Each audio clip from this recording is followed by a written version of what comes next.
मैं शपथ लेती हूँ कि विद्यार्थी मेरा धर्म है, मानवता की सेवा करना मेरा परम लक्ष्य है। राष्ट्र की उन्नति में मैं सदैव तत्पर रहूंगी। अपने कर्तव्य मार्ग पर आगे बढ़ते हुए एक स्वच्छ, सुंदर तथा भ्रष्टाचार मुक्त मैं भारत का निर्माण करूंगी। जय हिंद। अच्छा, कभी तो मेरा सपना है कि जो मैं आईएएस नहीं बन पाया हूँ तो मुझे इस देश में इतने आईएएस पैदा कर देना है कि मतलब गिलानी ना रहे बाद में कि हमने जो है हम आईएएस नहीं बने, तो कम से कम एक वो नहीं रहे। तो इसलिए ये मुहिम इसीलिए चला रहा हूँ ना। अब तुम में से ही बहुत लोग जो अपनी मतलब उत्तरदायित्व को समझेंगे, पढ़ाई को समझेंगे, तो कल को मतलब अपना टारगेट बनाएंगे आईएएस को, पीसीएस को। तो तब तक हमारा भी अनुभव पुराना है ही है और साथ में तुम्हारे साथ में अनुभव और ज़्यादा हो जाएगा धीरे धीरे। तो किसी भी तरीके से मतलब जो है छूट नहीं पाएगा तुम्हारा कोई भी चीज़, कोर्स कोई भी, चाहे सब्जेक्ट का हो, क्या सब्जेक्ट लेना है वहाँ भी गाइड करूँगा, जीएस कैसे करना है, मेंस कैसे लिखना है, इंटरव्यू कैसे करना है, सब चीज़ गाइड कर दूँगा। तो होगा सब आने वाले समय में। टाइम लगेगा 2 साल, 3 साल, 4 साल, लेकिन धैर्य के साथ काम करना पड़ेगा तो होगा। तो मेरा मकसद यही है, इसीलिए इसको चालू किया हूँ कि पढ़ाई तो किया, अब उस पढ़ाई को या तो फिर गप मार करके जो मैंने जीवन में मतलब 10-10 घंटे पढ़ करके जो प्राप्त किया है गप मार करके ख़त्म कर दें, भाई यही काम हो सकता है। या फिर उसको बांटें लोगों में, तो बांटने में जिस काम को करने से मज़ा आना चाहिए, मज़ा आए वही काम करना चाहिए। तो मुझे ज्ञान बांटने में मज़ा आ रहा है तो मैं बांट रहा हूँ, ठीक है। तो इसलिए जो है जो हमको दिया ईश्वर ने, फिर हमने सोचा इसको बांटा जाए और जिससे भाई हमको भी काफ़ी वो मिलती है, एक तरीके से संतुष्टि मिलती है, आत्मसंतुष्टि मिलती है। तो हम लोग इतिहास पढ़ रहे थे, मॉडर्न हिस्ट्री। आज देखो हम लोग पढ़ेंगे इसमें आधुनिक भारत, मॉन्टेगू घोषणा, मॉन्टेगू घोषणा, और पढ़ेंगे मॉन्टेगू चेम्सफोर्ड सुधार।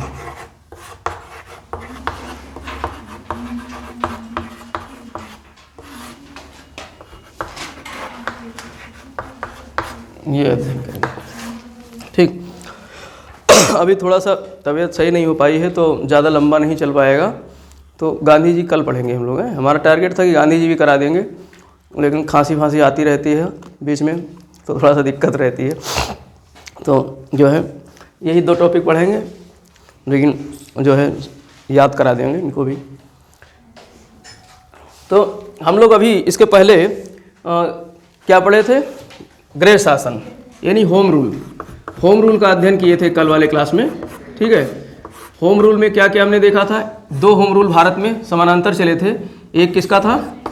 तिलक जी का, और एक किसका था? एनी बेसेंट का, ठीक है। एक एनी बेसेंट का और एक तिलक। तो सबसे पहला जो मतलब होम रूल आंदोलन की जो स्थापना होती है वो किसकी होती है? तिलक की होती है। कब होती है? 28 अप्रैल 1916 को, और बेसेंट जी का सितंबर 1916 में, ठीक। इतना फ़र्क रहता है, 4-5 महीने का जो है। तो लेकिन जो कंसेप्ट लेकर आई थी वो एनी बेसेंट लेकर आई थी। सुझाव किसने दिया था? एनी बेसेंट ने दिया था। प्रारंभ कर दिया था तिलक जी ने। अब जो तिलक जी का जो होम रूल आंदोलन था ये किन क्षेत्रों में व्यापक था? तो ये आपका महाराष्ट्र वाले क्षेत्र में था, ठीक है, और आपका कर्नाटक वाले क्षेत्र में था, गुजरात वाले क्षेत्र में था, और इसके अलावा बरार में था। बरार जो कि कहाँ है? मध्य प्रदेश में, एमपी में। और अगर बेसेंट के क्षेत्र की बात करें तो मुंबई में था, मतलब महाराष्ट्र के किस क्षेत्र में? मुंबई में था। और इसके अलावा संपूर्ण भारत में था, संपूर्ण भारत में था। और जो ये वाला क्षेत्र था इसको छोड़ करके, महाराष्ट्र, कर्नाटक, गुजरात छोड़ करके संपूर्ण भारत में था और मुंबई सहित था ये। तो इसीलिए संपूर्ण भारत में था, तो इनके होम रूल को क्या कहा गया था? Akhil Bharatiya home rule, Akhil Bharatiya home rule कहा गया था, ठीक, होम रूल आंदोलन या होम रूल लीग भी पूछता है कभी कभी, तो इसको लीग के नाम से भी जानते हैं, होम रूल लीग और होम रूल आंदोलन के नाम से भी जाना जाता है। दोनों चीज़ का याद रखना है आपको। और तिलक जी में हमने बताया था इसके अध्यक्ष कौन थे, बैप्टिस्टा थे। कौन थे, बैप्टिस्टा, बैप्टिस्टा। और इसके सचिव जो थे वो केलकर थे। सचिव कौन थे, कल ध्यान नहीं आया था, दिमाग से उतर गया था। इनके सचिव थे केलकर, ठीक है। और बेसेंट इसके अध्यक्ष तो बेसेंट स्वयं थी, बेसेंट इसके अध्यक्ष क्या थी, स्वयं थी, बेसेंट ही थी इसके अध्यक्ष। और सचिव किसको बनाया था, अरुणडेल को। किसको बनाया था, अरुणडेल को। ये वही अरुणडेल थे जिनकी सिफारिश पर बंग आंदोलन, वो बंगाल विभाजन को रद्द किया गया था। तो ये वही अरुणडेल थे, ठीक। और इसके अलावा हमने देखा था कि जो इनका तिलक का जो आंदोलन था, होम रूल आंदोलन, इसका प्रचार प्रसार इन्होंने 2 मैगजीन के माध्यम से किया था, मराठा और केसरी, मराठा और केसरी। और बेसेंट ने किसका जो है किससे किया था प्रचार प्रसार, हाँ, कॉमनवेल्थ और न्यू इंडिया। ये 2 मैगजीन थी जो किसकी थी, कॉमनवेल्थ और न्यू इंडिया बेसेंट की थी, ठीक। एक पुस्तक लिखी थी यंग इंडिया। न्यू इंडिया ध्यान रखना किसका है, बेसेंट का है। और यंग इंडिया गांधी जी का। जब गांधी जी,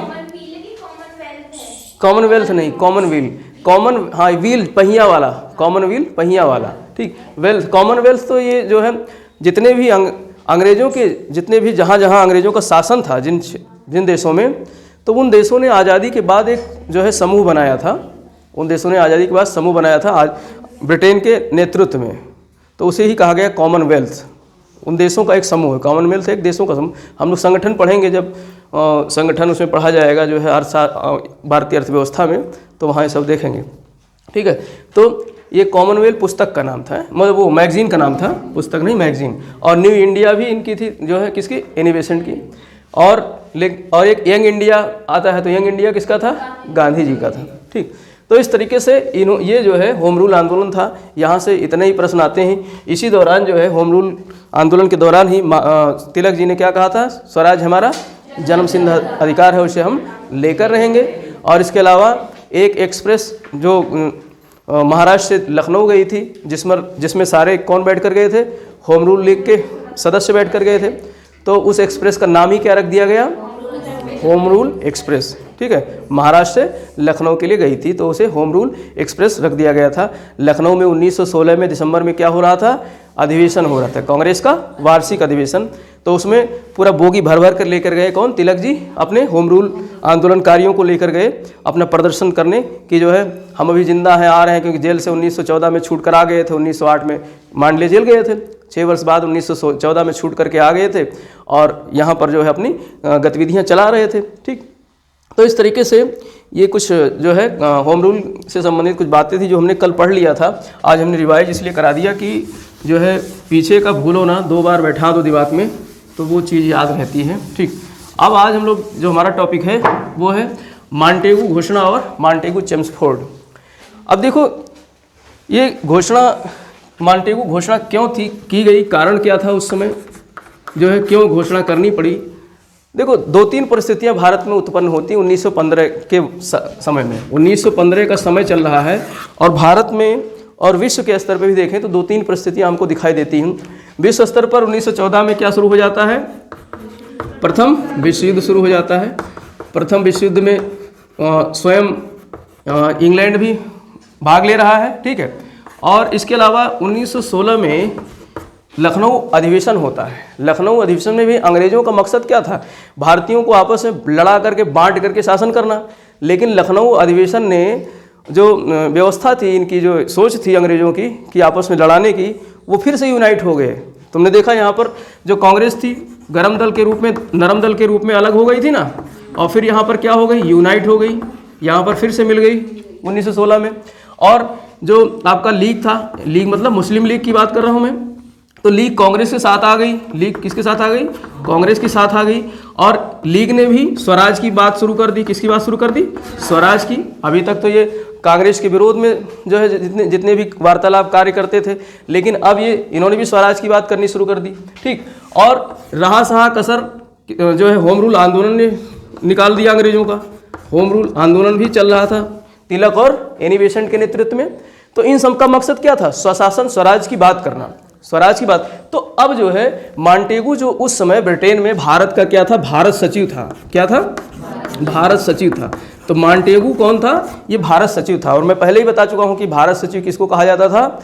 जो ब्रिटेन के जो मंत्रिमंडल होता था, उस मंत्रिमंडल का एक जो है कैबिनेट स्तर का मंत्री होता था। कैबिनेट स्तर का मंत्री होता था, जो जिसको भारत का सचिव बनाया जाता था। भारत का सचिव। ये 1857 की क्रांति के बाद ये पद सृजित किया गया था, भारत सचिव का।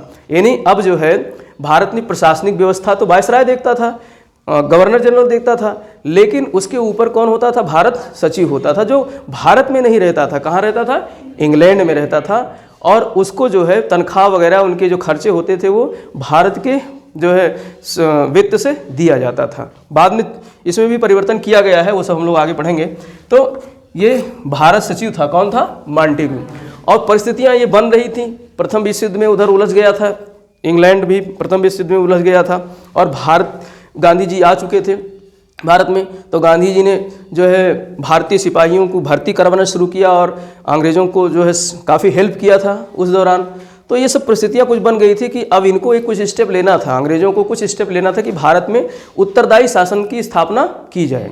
तो मॉन्टेगू जो थे उन्होंने एक पत्र लिखा, उन्होंने एक घोषणा पत्र लिखा और उस घोषणा पत्र को जो है प्रस्तुत करते हैं कहाँ पर? जो भारत सचिव मॉन्टेगू थे, भारत सचिव मॉन्टेगू, इन्होंने घोषणा पत्र तैयार किया। एक घोषणा पत्र तैयार किया और लेकर जाते हैं कहाँ? कॉमन सभा में। इंग्लैंड में जो सभा थी कॉमन सभा, जैसे भारत में केंद्रीय स्तर पर विधानसभा, वो राज्यसभा और जो है लोकसभा है, तो वहाँ की लोकसभा को कॉमन सभा कहा जाता है। इंग्लैंड की लोकसभा को क्या कहा जाता है?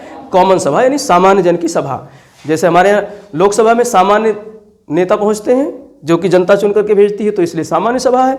तो ऐसे ही कॉमन सभा में मॉन्टेगू घोषणा पत्र लेकर जाते हैं और वहाँ पर उसको पढ़ते हैं, वहाँ पर पढ़ते हैं। और तारीख रहती है 20 अगस्त 1917 को मॉन्टेगू अपनी घोषणा कहाँ पढ़ते हैं? इंग्लैंड के कॉमन सभा में, इंग्लैंड के कॉमन सभा में। और इस घोषणा में कुछ बातें होती हैं, ठीक है। अब ये घोषणा जब 20 अगस्त 1917 को पढ़ी जाती है और इसमें ये बात, घोषणा में ये बात होती है, लिखा होता है कि भारत में उत्तरदायी शासन की जो है प्रारंभ करना है। भारत में उत्तरदायी शासन व्यवस्था स्थापित करना है। क्या स्थापित करना है? उत्तरदायी शासन व्यवस्था। और भारतीय जो है मांग कर रहे हैं स्वराज की। किसकी मांग कर रहे हैं? स्वराज की। तो इसमें स्वराज की बात की गई कि भारत में स्वराज दिया जाएगा, लोगों को शासन करने का जो है अधिकार दिया जाएगा। भारतीयों को, किसको? भारतीयों को भी जो है स्वराज दिया जाएगा, यानी भारतीय भी इसमें शामिल हो सकते हैं शासन व्यवस्था में। तो ये सबसे पहले किस पत्र में बात कही गई थी? मॉन्टेगू घोषणा पत्र में। लागू नहीं हुआ था, ये क्या था? घोषणा थी। ये क्या थी? घोषणा थी, ठीक है। और ये घोषणा जब पढ़ करके सुनाया गया तो उसमें जो है स्वराज की बात की गई। इसको कहा जाता है डोमिनियन स्टेट की बात, ठीक। स्वराज नहीं पूछता, सीधे नहीं कहा जाता है। क्या कहा जाता है? Dominion state. डोमिनियन का मतलब ये होता है कि जो है अंग्रेजों की व्यवस्था के अंदर, अंग्रेजों की व्यवस्था के अंदर ही भारतीयों को थोड़े अधिकार दे देना, प्रशासनिक अधिकार, शासन के अधिकार दे देना भारतीयों को, उसे कहा जाता है डोमिनियन स्टेट। यानी पूरी तरीके से हम नहीं देंगे, पूरी तरीके से राज करने के लिए नहीं देंगे, थोड़े थोड़े चीज़ दे देंगे कि इस पर तुम राज करो, मतलब शासन करो। कौन से? जो तुम्हारे लिए जिम्मेदारी पूर्ण, मतलब वैसे हो, पब्लिक डीलिंग वाले, जहाँ से पैसा ना आता हो। हमने देखा था बंगाल में द्वैत शासन में यही तो था। द्वैत शासन में क्या था कि क्रीम मलाई वाला तो अंग्रेज रख लिए और उत्तरदायी वाला किसको दे दिया? नवाब को दे दिया। तो अंग्रेज अभी भी वही चीज़ यहाँ डोमिनियन स्टेट में कर रहे थे, बस नाम बदल दिया। क्या कर दिया? Dominion state. तो अब ये डोमिनियन स्टेट की बात की 20 अगस्त 1917 को। और एनी बेसेंट इसी मांग के लिए एनी बेसेंट ये नहीं चाहती थी कि भारत में कोई आज़ादी हो। वो भारतीय थी ही नहीं, वो कहाँ की थी? आयरिश की थी, आयरिश महिला थी, आयरलैंड की थी, जो ब्रिटिश द्वीप समूह का एक हिस्सा है। लेकिन उनकी सोच अच्छी थी कि चलो भारत में है, भारतीय जो है थोड़ा सा स्वशासन करें। तो उन्होंने तुरंत जो है 20 अगस्त 1917 को ही अपने आंदोलन को क्या कर दिया? स्थगित कर दिया। जो जैसे ही डोमिनियन की बात की गई इस घोषणा पत्र में वैसे ही तुरंत जो ये थी, क्या नाम है, एनी बेसेंट ने अपने आंदोलन को क्या कर दिया, स्थगित कर दिया। तो कभी कभी प्रश्न आता है कि एनी बेसेंट ने जो होम रूल आंदोलन चलाया था वो कब स्थगित किया, 20 अगस्त 1917 को। और यही तारीख थी 20 अगस्त 1917 को घोषणा पत्र पढ़ने की। ठीक, देखो उस समय मोबाइल नहीं था लेकिन सूचना तुरंत पहुंच गई, न मोबाइल था न कुछ इस तरीके से था। एनी बेसेंट के बाद सूचना आ गई, पहले से प्लान रहा होगा, उनको पता चला होगा कि 20 अगस्त को घोषणा पढ़ेंगे, तो 20 अगस्त को इन्होंने अपना वापस ले लिया, क्या, आंदोलन को वापस ले लिया। ठीक, तो लेकिन अब देखो इसकी प्रतिक्रिया, डोमिनियन स्टेट की बात तो की गई थी लेकिन पूरी तरीके से डोमिनियन स्टेट मतलब पूरी तरीके से आज़ादी थी नहीं कि भारतीय ही सब भागीदार होंगे शासन में। तो कांग्रेस उस समय एक लीडिंग पार्टी थी। तो कांग्रेस में दो प्रकार की विचारधारा वाले थे, एक गर्म दल के और एक नरम दल के। अभी 1916 में दोनों एक साथ जुड़े ही हुए थे, लेकिन जैसे ये प्रस्ताव आया तो दोनों की अपने अपने अलग अलग इस पर प्रतिक्रियाएँ आई। कांग्रेस की इस पर प्रतिक्रियाएँ आई तो एक तो कहते हैं, गर्म दल वाले कहते हैं कि ये जो है झूठा पिटारा है, ये जो है छलावा है, हमारे लिए कोई मतलब का नहीं है, बेहुदा टाइप का ये जो है व्यवस्था की गई है। तो जो गर्म दल वाले हैं वो ऐसी बात करते हैं। गर्म दल वाले क्या कहते हैं कि ये जो है छलावा है, भारतीयों के साथ क्या किया जा रहा है, इसको छलावा मतलब। तो इसमें तिलक जी जो थे, तिलक जी भी गर्म दल से ही थे। तो तिलक जी ने इसको कहा सूरज विहीन उषा काल। यहाँ से प्रश्न आता है किसने कहा था और किसको कहा था, सूरज विहीन उषा काल किसने कहा और किसको कहा, तो ये भी याद रखना। तो सूरज विहीन उषा काल तिलक जी ने कहा था, और किसको कहा था, मॉन्टेगू घोषणा पत्र को। किसको कहा था, मॉन्टेगू घोषणा पत्र को तिलक जी ने कहा था सूरज विहीन उषा काल। उषा काल का मतलब क्या होता है, जो सुबह किरण निकलती है सुबह, उसको उषा काल बोलते हैं। और ये उषा काल कैसी थी, सूरज ही नहीं था इसमें, यानी अंधेरे में उषा काल हो रहा है, अंधेरे में सुबेरा हो रहा है। कहने का मतलब यही ना, ये छलावा, कहने का मतलब यही। तो इस छलावा शब्द के लिए जो है इन्होंने, तिलक जी ने इस घोषणा पत्र को, मॉन्टेगू घोषणा पत्र को क्या कहा, सूरज विहीन उषा काल। ठीक, और दूसरी तरफ जो नरम दल वाले थे, इन्होंने कहा ये भारत का मैग्ना कार्टा है। क्या कहा, भारत का मैग्ना कार्टा है, अर्थात भारत के लिए ये बहुत बड़ा घोषणा पत्र है, महाघोषणा पत्र है। तो इसलिए उसको कहा भारत का ये क्या है, मैग्ना कार्टा गलत लिख गया, मैग्ना कार्टा, भारत का मैग्ना कार्टा। किसने कहा, कांग्रेस के नरम दल वालों ने। और इसी में जिस तरीके से इधर ये थे, क्या नाम है, तिलक जी थे, इन्होंने सूरज विहीन उषा काल इसको कहा। तो नरम दल में एक व्यक्ति थे सुरेंद्र नाथ बनर्जी, नरम दलीय एक व्यक्ति थे, नेता थे, बंगाल के अच्छे खासे नेता थे सुरेंद्र नाथ बनर्जी। ठीक है, तो सुरेंद्र नाथ बनर्जी जो है इस मतभेद के कारण कांग्रेस से अलग हो जाते हैं। अब यहाँ पर कांग्रेस का दूसरा विभाजन दिखाई देता है। एक साल पहले कांग्रेस 1916 में जो है यूनाइट हुआ था, गर्म दल और नरम दल इकट्ठा हुए थे, लेकिन कांग्रेस में दूसरा विभाजन कौन करा देता है, मॉन्टेगू घोषणा पत्र। मॉन्टेगू घोषणा पत्र के कारण कांग्रेस में दूसरा विभाजन हो जाता है। अब पहले वाले विभाजन में 1907 वाले में जो सूरत का विभाजन हुआ था उसमें कांग्रेस से कौन अलग हो जाते हैं, गर्म दल वाले। और यहाँ पर 1917 में नरम दल में सुरेंद्र नाथ बनर्जी के नेतृत्व में जो है कांग्रेस से ये अपना अलग संगठन बना लेते हैं। इन्होंने एक संगठन बनाया जिसको कहा राष्ट्रीय उदारवादी संघ। ठीक, तो यहाँ से भी प्रश्न आता है कि सुरेंद्र नाथ बनर्जी जो कांग्रेस से अलग हुए थे, सुरेंद्र नाथ बनर्जी जो कांग्रेस से अलग हुए, इन्होंने कौन सा संगठन बनाया, राष्ट्रीय उदारवादी, कौन सा, राष्ट्रीय उदारवादी संघ की स्थापना की। अंग्रेजी में कहते हैं national liberalisation league, national and और लिबरलाइज्ड लीग NLL, नेशनल राष्ट्रीय उदारवादी संघ, नेशनल लिबरलाइज्ड लीग की स्थापना की। किसने की, सुरेंद्र नाथ बनर्जी ने।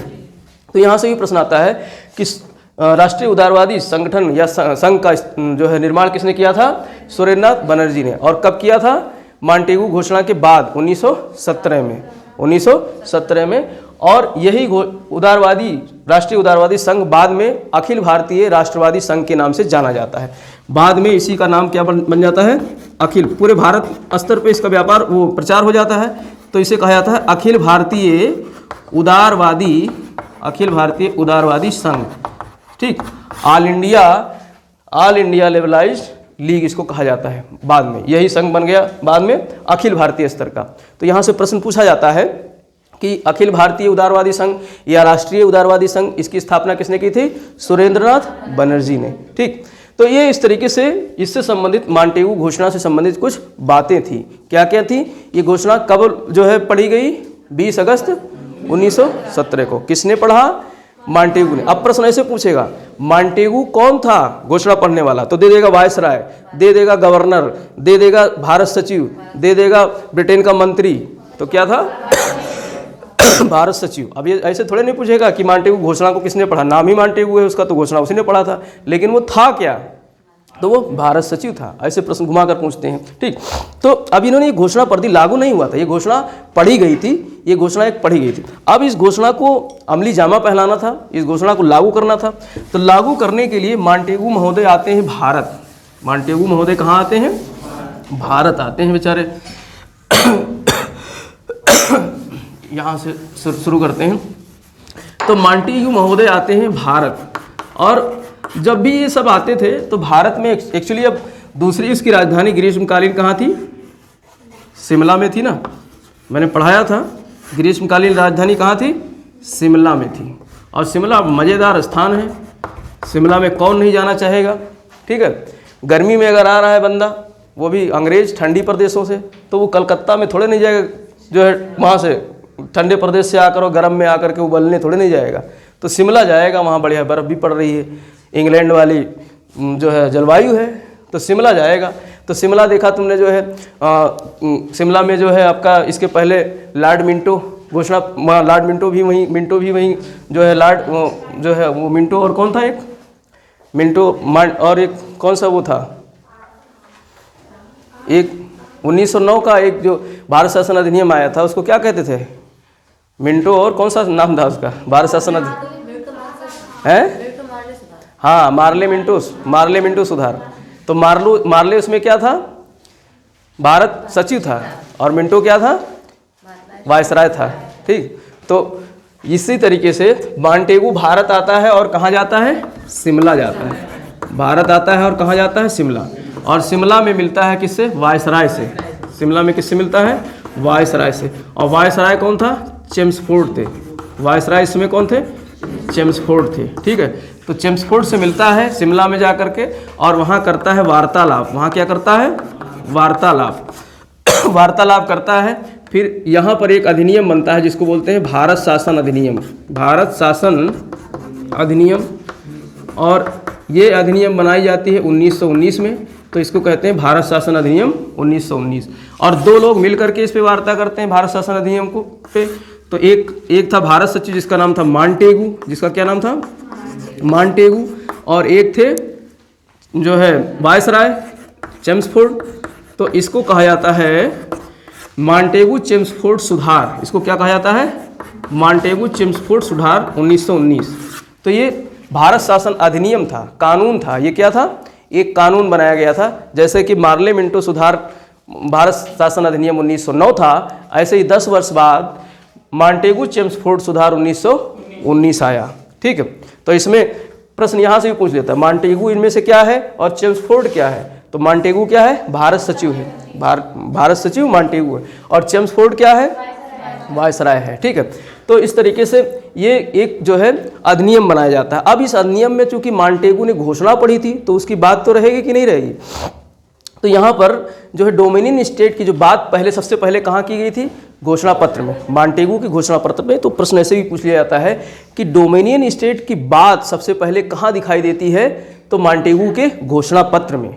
20 अगस्त 1917 में पढ़े जाने वाले घोषणा पत्र में सबसे पहले क्या दिखाई देता है? डोमिनियन स्टेट की बात। ठीक है, अधिराज्य कह सकते हो। डोमिनियन स्टेट मतलब अधिराज्य, पूरा राज्य नहीं देना है तुमको, अधिराज्य यानी आधे थोड़े से जो है कार्य देने हैं जिसपे तुमको प्रशासन करना है। तो उसे लागू करने के लिए कानून बनाया जाएगा कि नहीं बनाया जाएगा? तो उसको लागू करने के लिए जो कानून बनाया गया, कानून का जो पुलिंदा था, उसको कहा गया भारत शासन अधिनियम 1919। और 2 लोगों ने मिलकर के बनाया। 2 लोग इसमें महत्वपूर्ण थे, बाकी और लोग रहे होंगे, संतरी मंत्री रहे होंगे, प्रशासनिक सेवा के लोग रहे होंगे, लेकिन 2 महत्वपूर्ण लोग थे, भारत सचिव और वायसराय। तो इसलिए भारत सचिव मॉन्टेगू और वायसराय चेम्सफोर्ड के नाम पर इसको कहा गया मॉन्टेगू चेम्सफोर्ड सुधार 1919। तो अब इसकी क्या क्या प्रमुख बातें थी वो भी देख लेते हैं। ठीक है, तो इसकी बातों की, अगर इसके सुधारों की बात की जाए, यानी इसमें क्या क्या सुधार थे, सुधार के क्या क्या प्रावधान थे, तो सुधार के प्रावधान सबसे पहले तो वही चीज़, मतलब घोषणा पत्र में जो बात कही गई थी उसको लागू किया गया। मॉन्टेगू घोषणा की बात, और मॉन्टेगू घोषणा पत्र में क्या बात कही गई थी, डोमिनियन स्टेट की, किसकी बात की गई थी, डोमिनियन स्टेट की बात की गई थी। तो डोमिनियन, हाँ, अधिराज्य को लागू किया गया। अधिराज्य मतलब थोड़ा सा सहभागिता भारतीयों को दिया जाएगा, भारतीय शासन व्यवस्था में थोड़ी सी सहभागिता किसको दी जाएगी, भारतीयों। लेकिन हम अपने में से थोड़े नहीं देंगे, हम अपने में से नहीं देंगे, हम मतलब अंग्रेज जो है अपनी सीट थोड़े नहीं देंगे। जो सीट मतलब अंग्रेजों की थी वो तो रहेगी ही, भारतीयों को देना है तो फिर सीट बढ़ानी पड़ेगी ना। सीट, भाई शासन कैसे चलेगा, मंत्री संतरी बनेंगे तो वही तो शासन चलाएंगे। ठीक है, तो अब सीट बढ़ाई जाएगी, सीट क्या की जाएगी, बढ़ाई जाएगी। तो इन्होंने दूसरा काम क्या किया, जो प्रांतीय विधान सभाएं थी, प्रांतीय विधान परिषद थे, जो प्रांतीय विधायिका थी, ठीक है, तो प्रांतीय विधायिका का विस्तार किया गया। प्रांतीय विधायिका का क्या किया गया, विस्तार किया गया, यानी उनके सीटों में क्या किया गया, विस्तार किया गया, उनकी सीट बढ़ाई गई, सीट बढ़ा दी गई कि जो है सांप भी मर जाए और लाठी भी ना टूटे। वही बात कि जो है तुमको हम प्रशासन में भागीदार भी कर देते हैं, और लेकिन कैसे करेंगे, सीट बढ़ा करके। तो अब ये सीट बढ़ा दी गई, और इसके अलावा यहाँ पर जो है कुछ 2-3 चीज़ें और की गई। जैसे प्रांतों में इन्होंने द्वैत शासन लागू किया। प्रांतों में क्या किया, द्वैत शासन। तो प्रश्न यहाँ से भी बनता है कि द्वैत शासन जो प्रांतों में सबसे पहले मतलब अधिनियम के तहत कब लागू किया गया था, 1919 में। कौन से अधिनियम से, जो है भारत शासन अधिनियम 1919 या मॉन्टेगू चेम्सफोर्ड सुधार 1919। मॉन्टेगू चेम्सफोर्ड सुधार 1919 में प्रांतों में द्वैत शासन लागू करने के कानून को बनाया गया था। इसके पहले हम लोग देखते हैं एक द्वैत शासन बंगाल में लगा था। ठीक है, वो सिर्फ बंगाल में लगा था। किसने लगाया था, लॉर्ड क्लाइव ने लगाया था। और ख़त्म किसने किया था, वारेन हेस्टिंग्स ने ख़त्म किया था। वो अलग तरीके का था, लेकिन यहाँ में भी उससे थोड़ा बहुत मिलता जुलता यहाँ पर प्रांतों में द्वैत शासन अब लागू होता है, जो कानूनी तरीके से। कैसे, कानूनी रूप से। वो कानूनी रूप से नहीं था बंगाल में। ठीक है, यहाँ पर कानूनी रूप से लागू किया गया प्रांतों में द्वैत शासन। तो प्रांतीय द्वैत शासन या प्रांतों में जो द्वैत शासन लागू किया गया। अब द्वैत शासन में 2 तरीके के शासन होंगे, मतलब 2 तरीके के विषय होंगे, 2 विषयों पे शासन किया जाएगा। तो एक विषय जो था वो था आरक्षित विषय। कौन सा विषय, आरक्षित। आरक्षित विषय किसके लिए होगा, अंग्रेजों के लिए होगा। आरक्षित विषय किसके लिए होगा, अंग्रेजों के लिए होगा। और दूसरा विषय था हस्तांतरित विषय। दूसरा विषय क्या था, हस्तांतरित विषय। हस्तांतरित मतलब इसमें भारतीयों को भी थोड़ी जिम्मेदारी दी जाएगी, तो इसको कहा गया हस्तांतरित। अब जब भारतीयों को जिम्मेदारी दी जाएगी तो झुंझुना दिया जाएगा। ठीक है, और जो आरक्षित विषय होगा उसमें माल वाला चीज़ होगा। माल कहाँ होता है, वित्त विभाग में होता है। माल कहाँ होता है, वित्त विभाग में होता है। और इसके अलावा वित्त के अलावा जो है जितनी भी मतलब व्यवस्था थी, जैसे आपका अकाल वगैरह हो गए, महत्वपूर्ण व्यवस्थाएं जितनी थी, वित्त, अकाल, ये सब किसने रख लिया, अंग्रेजों ने अपने पास रख लिया आरक्षित विषय के अंतर्गत। आरक्षित विषय के अंतर्गत इसको रख लिया। अब इसमें इसका प्रशासन कौन चलाता था, तो प्रांतों में कौन होता, जैसे कि केंद्र में गवर्नर जनरल होता था, वैसे ही प्रांत में कौन होते थे, गवर्नर होते थे।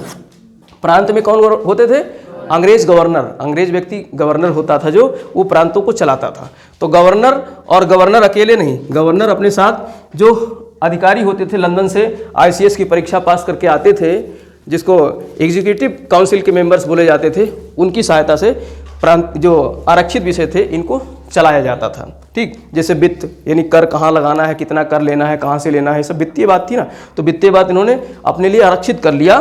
तो गवर्नर और एग्जीक्यूटिव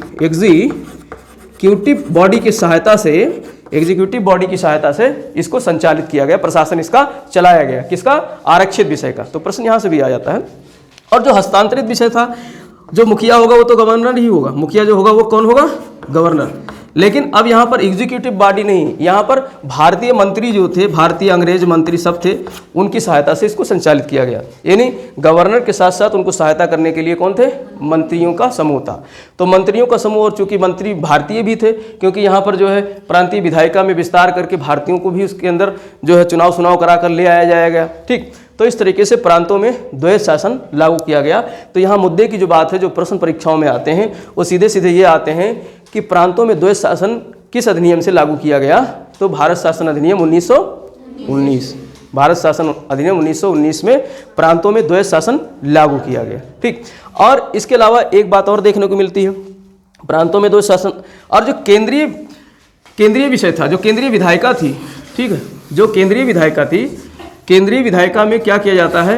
उसको 2 सदनीय बना दिया जाता है। केंद्रीय विधायिका को क्या बना दिया जाता है? 2 सदनीय। तो सबसे पहले 2 सदनीय व्यवस्था जो है केंद्र में कब की गई?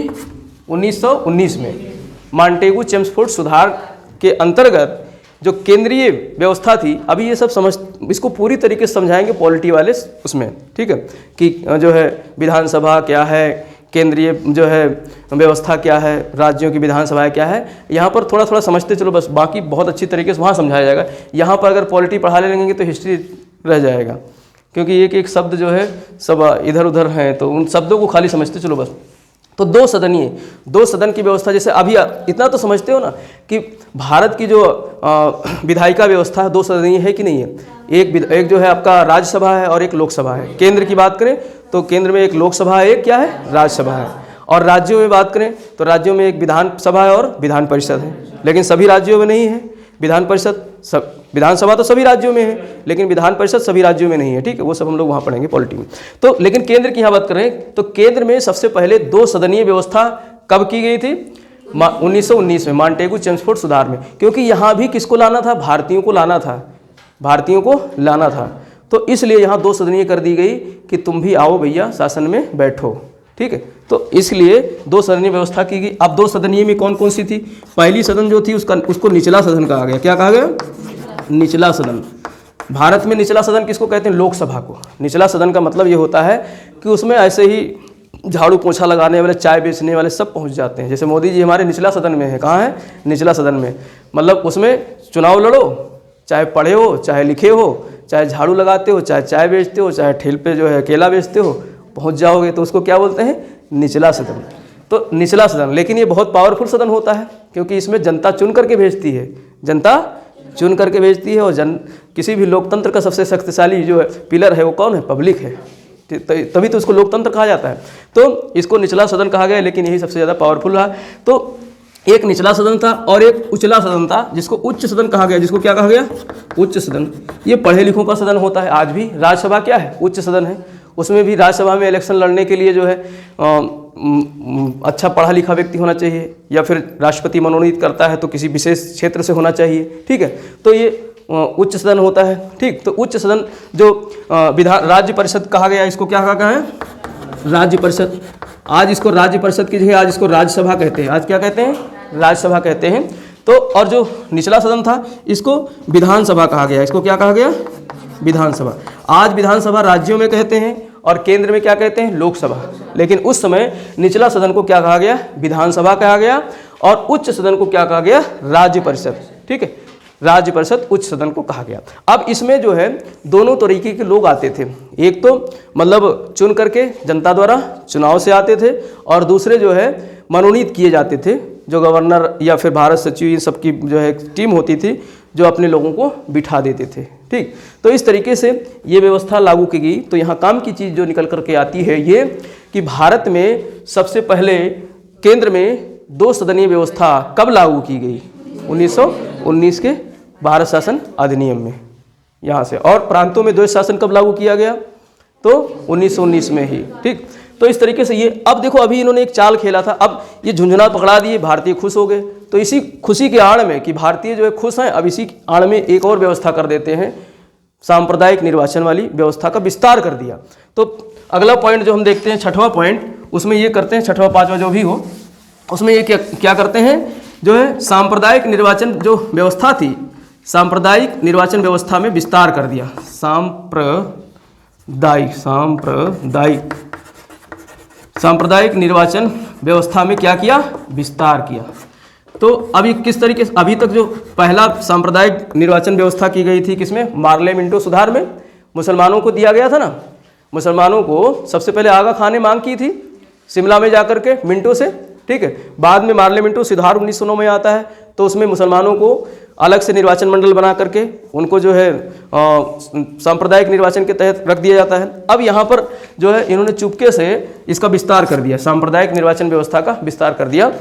पंजाब के जो सिख थे, पंजाब के सिख थे, उनको अलग से जो है उनके लिए निर्वाचन मंडल बना दिया। किसके लिए, सिखों के लिए अलग से। मतलब अब सिर्फ निर्वाचन में भाग लेने वाले जो वोटर्स होंगे वो कौन होंगे, सिर्फ सिख होंगे, और अपने में से ही किसी सिख सरदार को चुन लेंगे, ठीक। किसी जो है परिषद का मेंबर या किसी जो है आपका राज्यों में या केंद्र में। तो इसमें इस तरीके से जो है पंजाब में सिख को इसमें विस्तृत किया गया। और मद्रास में गैर ब्राह्मणों को, मद्रास में किसको, गैर ब्राह्मण, मद्रास में जो ब्राह्मण थे उनको नहीं, गैर ब्राह्मणों को, किसको, गैर ब्राह्मणों को इसके अंदर लाया गया। यानी जो गैर ब्राह्मण थे, ब्राह्मण को छोड़ करके बाकी सबके लिए क्या बना दिया कि एक जो है निर्वाचन मंडल होगा जिसमें ब्राह्मण के अलावा बाकी सब शामिल होंगे, और वो अपने ही में से किसी आदमी को चुन करके भेजेंगे, ठीक। और इसके अलावा इन्होंने अपने लिए भी व्यवस्था कर दी। कुछ अंग्रेज यहाँ पर रह रहे थे, यहीं पर शादी कर लिए, यहीं की जो है लुगाई से मतलब यहीं की जो है औरत से शादी कर ली। तो उनसे जो बच्चे हुए उन बच्चों को कहा गया आंग्ल भारतीय। उनको क्या कहा गया, आंग्ल भारतीय, माने आधा अंग्रेज हैं आधा क्या है, भारतीय हैं। तो ऐसे लोगों को कहा जाता है आंग्ल भारतीय। और ये आंग्ल भारतीय व्यवस्था अभी तक हमारे संविधान में लागू थी, मोदी जी ने इसको खत्म किया है, ठीक है। इसका आरक्षण हम लोग संविधान पढ़ेंगे तो वहाँ बताएंगे। तो ये आंग्ल भारतीय, इनका भी एक अलग से क्या बना दिया गया, निर्वाचन मंडल, कि जो है जितने भी आंग्ल भारतीय हैं, जितने भी अंग्रेज आ करके यहाँ के लोगों से शादी वादी कर ली है, उनके बच्चे हो गए हैं, तो उनका एक समूह बना दिया कि तुम लोग अब चुनाव में जो है चुनाव खुद लड़ोगे और तुम्हारे ही लोग तुमको वोट देंगे, ठीक है। तो आंग्ल भारतीयों के लिए। और ईसाई भी यहाँ थे, ये सभी तो ईसाई थे, देखो बड़ा चाल खेल रहे थे। ईसाइयों के लिए भी एक अलग से निर्वाचन मंडल बना दिया। ये अंग्रेज थे, वही सब तो ईसाई थे। और एक रही सही कसर यूरोपियंस के लिए बना दिया। ये किसके लिए बना दिया, यूरोपियन। अब भाई यूरोपियन में यही तो थे, और कौन थे, फ्रांसीसी को उठा के भगा दिया, डच को भगा दिया, सबको तो भगा दिया मारपीट करके, बचे कौन थे यूरोपियन में, अंग्रेज ही बचे थे। तो सब तरफ से ये अपने लिए जो है सारा काम कर लिए। यानी यूरोपियंस की संख्या जो है जहाँ थी ज़्यादा, वहाँ पर एक अलग से निर्वाचन मंडल बना दिया कि तुम्हारे में से कोई चुनाव लड़ेगा और तुम्हारे में से ही लोग वोट करेंगे और चुन करके आ जाओगे सदन में। मतलब घुमा फिरा करके, चाहे इधर से पकड़ो चाहे उधर से पकड़ो, सब हमारा ही है, अंग्रेजों का ही सारा है। तो ऐसे करके, लेकिन ये जो है गरम दल वाले इस बात को समझते थे, कांग्रेस के गरम दल वाले इस बात को समझते थे। तो उन्होंने इसका भी क्या किया, विरोध किया, इस चीज़ का भी क्या किया, विरोध किया कि भाई जो है अभी जो तुमने उत्तरदायी शासन व्यवस्था हमारे लिए दी है, डोमिनियन स्टेट की जो बात की है, वो गैर जिम्मेदारपूर्ण है। उसमें व्यवस्था जो है जिम्मेदारी वाला नहीं है कोई, इस तरीके से कि हमको कोई अच्छा विषय दिया जा रहा है। तुमने शिक्षा और चिकित्सा की विषय हमको दे दिए, जैसे आरक्षित विषय वो हस्तांतरित विषय थी, उसमें चिकित्सा और शिक्षा को दे दिया। यानी जो खर्चे हैं, खर्चे करने हैं, जिसमें पढ़ाना है, फ्री में पढ़ाना है भैया, तो फ्री में पढ़ाना है, उसमें कोई पैसा तो आना नहीं है, जेब से और खर्च करना है। मंत्री बनो तो जाओ जेब से पैसा खर्च करो, ठीक है। तो शिक्षा और चिकित्सा, लोग मर रहे हैं, अकाल तो विभाग अपने पास रख लिया, अकाल विभाग में पैसा था, टैक्स आता था वहाँ से, तो उसको तो अपने पास रख लिया। अकाल से जो मर रहे हैं उनको चिकित्सा देना है तो कौन देखेगा, मंत्री देखेंगे। तो सब तरफ से अपना ही किया इन्होंने जो है। तो इस तरीके से ऐसी व्यवस्था अपने पास रख ली जिसमें माल मलाई था, बाकी का जो जिम्मेदारी वाला पद था वो सब दे दिया, भारतीय मंत्रियों को दे दिया, ठीक है। कहने का मतलब गवर्नर हैं, जो गवर्नर हैं वो दस्तखत कर देंगे और मंत्री संतरी उस विभाग को देखेंगे, चलाएंगे। तो इस तरीके से इस गरम दल वाले इस बात को समझते थे, तो उन्होंने इसका यहाँ भी विरोध किया, घोषणा पत्र का विरोध किया और इसका भी विरोध किया।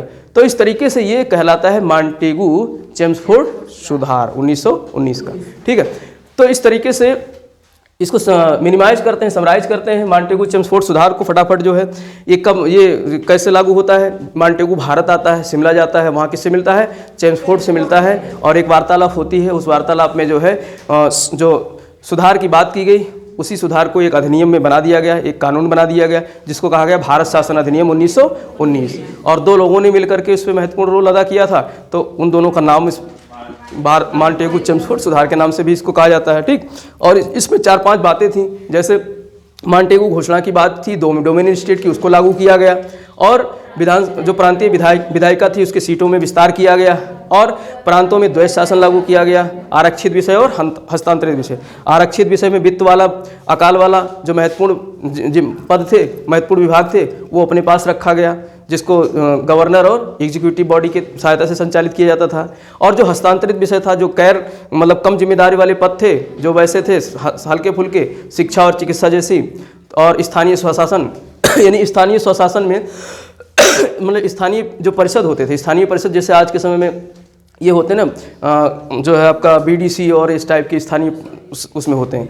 तो अब इसमें दे दिया। इसमें कोई पैसा तब था नहीं, अब तो खैर अभी पैसा है, अब तो पैसा है भी, उसमें कोई पैसा नहीं था।